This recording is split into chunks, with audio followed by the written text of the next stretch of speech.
ابراہیم علیہ السلام میں جب کچھ سوجھ پیدا ہوئی تو ایک دن رات میں ان کی ماں انہیں دیکھنے آئی۔ حضرت ابراہیم نے اپنی ماں سے پوچھا، اس اندھیرے گھر کے سوا اور بھی کوئی دنیا ہے؟ تب ان کی ماں نے ارشاد فرمایا، دشمنوں کے ڈر سے تمہیں یہاں چھپا رکھا ہے۔ یہاں پر تمہیں رکھنے کا مقصد اس کے علاوہ اور کچھ نہیں ہے کہ تمہاری جان بچی رہے اور تمہیں اپنی نگرانی میں پالا پوسا جا سکے۔ ویسے اللہ کی بنائی دنیا بہت لمبی چوڑی ہے۔ حضرت ابراہیم نے فرمایا، اب تو مجھے اس خوف میں آرام نہیں محسوس ہوتا، نہ میں اسے رہنے لائق اس جگہ کو پاتا ہوں۔ پھر حضرت ابراہیم علیہ السلام خود سے باہر نکل آئے، آسمان پر چمکتے ستارے کو دیکھا، بولے یہی میرا رب ہے۔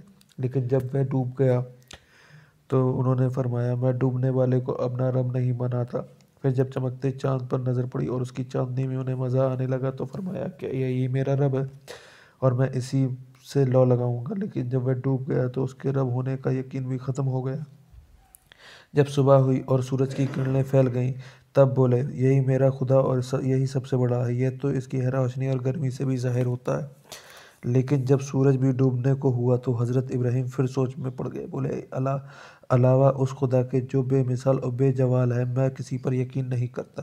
پھر حضرت ابراہیم کی ماں ان کو گھر لائی، تمام باتیں ان کے باپ کو سنائیں۔ آزر اپنے بیٹے کو دیکھ کر بہت خوش ہوا کرتا، اسے اس کی بھی خوشی تھی کہ ان کا بیٹا بچا ہوا ہے۔ جب حضرت ابراہیم بتوں کو برا کہنا شروع کیا اور ان کے پوجنے والوں پر لعنت بھیجنی شروع کی تو نمرود نے حضرت ابراہیم کو بلایا۔ حضرت ابراہیم نے ڈر ہو کر گئے اور قاعدے کے مطابق نمرود کو سجدہ نہیں کیا۔ نمرود نے بہت غصے سے کہا، تو نے مجھ کو سجدہ کیوں نہیں کیا؟ حضرت ابراہیم نے کہا، میں پروردگار کے سوا کسی کو سجدہ نہیں کرتا۔ نمرود نے کہا، تیرا پروردگار کون ہے اور کیا کہتا ہے؟ حضرت ابراہیم نے جواب دیا، وہ سب کو پیدا کرنے والا ہے، وہی مارتا ہے اور وہی جلاتا ہے۔ نمرود نے کہا، میں بھی مار اور جلا سکتا ہوں، اس لیے ان سب کا پروردگار ہوں۔ پھر اس نے ایک دو قیدیوں کو بلوایا جنہیں سزا میں قتل کرنا تھا۔ ان میں سے ایک قیدی کو اس نے مروا دیا اور ایک کو آزاد کر دیا۔ پھر اس نے کہا، ہم نے بھی ایک کو جلایا اور ایک کو مارا، ہم پروردگار ہیں اور یہی ہمارا کام ہے۔ حضرت ابراہیم نے کہا، میرا پروردگار سورج کو پورب سے نکالتا ہے اور اگر تو سچا ہے تو پشچم کی طرف سے نکال کر دکھا۔ نمرود اور اس کے ساتھی اس جواب سے چپ اور حیران رہ گئے۔ بہت سے لوگ اس معاملے کو دیکھ کر مسلمان ہوئے۔ ایک دن حضرت ابراہیم نے آزر سے پوچھا، اے باپ، یہ کیسی مورت ہے جس کی تم پوجا کرتے ہو اور رات دن ان کے آگے تم سجدے کرتے ہو؟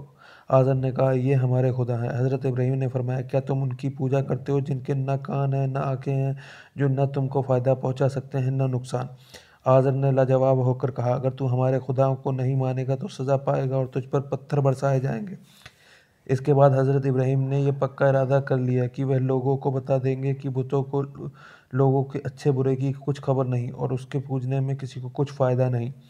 نمرود کی قوم کی عادت تھی کہ جب عید کا دن آتا تو ہر آدمی اچھا لباس پہنتا تھا، عمدہ عمدہ کھانے پکا کر بتوں کے سامنے رکھ کر عیدگاہ جاتے تھے اور ادھر سے پھر کر اس کھانے کو اگلے سال تک کے لیے زیادہ روزی ہونے کا سبب جانتے تھے۔ جب عید کا دن آیا تو سب نے حضرت ابراہیم کو ساتھ چلنے کو کہا۔ حضرت ابراہیم نے ستاروں کی طرف دیکھ کر کہا، میں بیمار ہوں اس لیے تمہارے ساتھ نہیں چل سکتا، اور دل میں کہا، تمہارے بتوں کے ساتھ فریب کروں گا اور ان کی بے عزتی کروں گا۔ جب لوگ تہخانہ خالی کر کے عیدگاہ پہنچے، حضرت ابراہیم بھی ایک ایک پہنچے اور بتوں سے مذاق میں کہا، ایسا اچھا کھانا تم نے کیوں نہیں کھایا؟ وہ بت بھلا کیا بولتے، کیا جواب دیتے؟ پھر تو خدا کے دوست ابراہیم نے کلہاڑی لے کر ان کے سر اڑا دیے، کسی کے ہاتھ کاٹے، کسی کا کان کاٹا، مگر بڑے بتوں کو بچا کر کلہاڑی انہی کے گلے میں ڈال دی اور بت خانے کا دروازہ بند کرتے ہوئے بہت جلد وہاں سے نکل گئے۔ لوگ جب عیدگاہ سے لوٹ کر تہہ خانے میں داخل ہوئے، سبھی چھوٹے بڑے دستور کے مطابق وہاں پہنچے تو دیکھتے کیا ہے کہ نہ کسی کا ہاتھ ہے نہ کسی کا کان ہے، بڑی ذلت کی حالت میں پڑے ہیں اور بالکل مردہ ہیں۔ ان کے منہ سے نکلا، کس ظالم کا یہ کیا دھرا ہے اور کس نے ہمارے بتوں کے سر توڑ کر ہمیں دلی تکلیف پہنچائی ہے؟ حضرت ابراہیم ہمیشہ بتوں اور بت پرستوں پر چوٹ کیا کرتے تھے اور ان کے شرک اور بے ایمانی کا برا کہا کرتے تھے۔ سب کو یقین ہو گیا کہ یہ حضرت ابراہیم نے ہی کیا ہے۔ سب کو غصہ آیا، وہ ان کا قتل کرنے کے لیے تیار ہو گئے۔ پوری قوم ایک راہ ہو کر نمرود کے پاس پہنچی اور فریاد کی کہ ابراہیم نے تہہ خانے کے حرمت کو برباد کر دیا۔